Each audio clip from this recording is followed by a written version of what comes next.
Თქვენ კურიერს 9 საათზე ეგრეთ წოდებული ბოშების ბაზრობის თანამშრომლები კომპენსაციას ვერ მიიღებენ ხანძრიდან 10 დღის შემდეგ კვლავ სადაოა ის დაპირებაც, რომელიც მოვაჭრეებმა უბედური შემთხვევის შემდეგ ქალაქის ხელმძღვანელობისგან მიიღეს. Ამ დროის განმავლობაში დამწვარ ტერიტორიაზე არც არემონტო სამუშაოები მიმდინარეობს და არც ბანკებიდან აღებული კრედიტების გადავადება ხდება. ბაზრობის მოვაჭრეები დაპირების შესრულებას დღეს საპროტესტო აქციაზე ითხოვდნენ.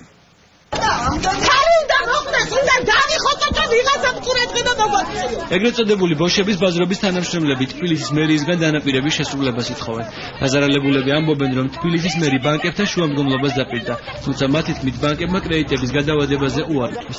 ამ მოთხოვნით დღეს საპროტესტო აქციაც გაიმართა, სადაც ერთ-ერთი მოვაჭრე შეუძლოდ გახდა და სასწრაფო დახმარების ბრიგადის გამოძახება გახდა საჭირო.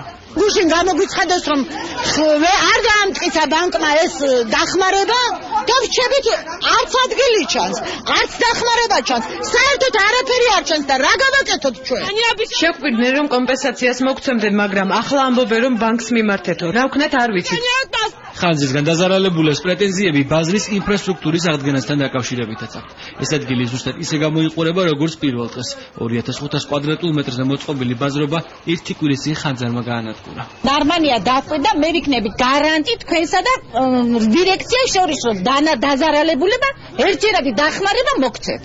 დედაქალაქის მერი აცხადებს, რომ მოვაჭრეებს კომპენსაციებს არ გადაუხდიან, თუმცა ბაზრის მიმდებარე დგომის სახლის სახურავები, რომლებიც ხანძრის დროს დაზიან და ბიუჯეტიდან გამოყოფილი სახსრებით გაკეთდება. თალკეული უსაფუძვლო განცხადებები იმასთან დაკავშირებით, რომ მერის სარეზერვო ფონდიდან უნდა გაიცეს ამ ადამიანებზე რაიმე სახის დაფინანსება საფუძველს მოკლებულია. ეს არის სახელშეკრულებო ურთიერთობა ბაზრობის ადმინისტრაციასა და დასაქმებულ ადამიანებს შორის. დავით ნარმანიას კომპენსაციების დარიგებისკენ მოუწოდა თბილისის მერის ყოფილმა მოადგილემ.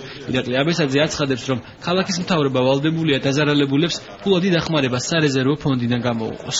გაუგებარია, რატომ არ ახდენს მოვაჭრეებისათვის მათ საკუთრებაში არსებული დამწვარი საქონლის ღირებულების კომპენსირებას. გვინდა მოუწოდოთ მას, რომ გამოიყენოს სარეზერვო ფონდი, რომლის დანიშნულებაც სწორედ ეს არის. ჯერ ისევ უცნობია, როდის შეძლებენ მოვაჭრეები ბოშების ბაზრობაზე მუშაობის გაგრძელებას. ამ დრომდე ისიც გაურკვეველია, რომ გამოიწვია ხანძარი.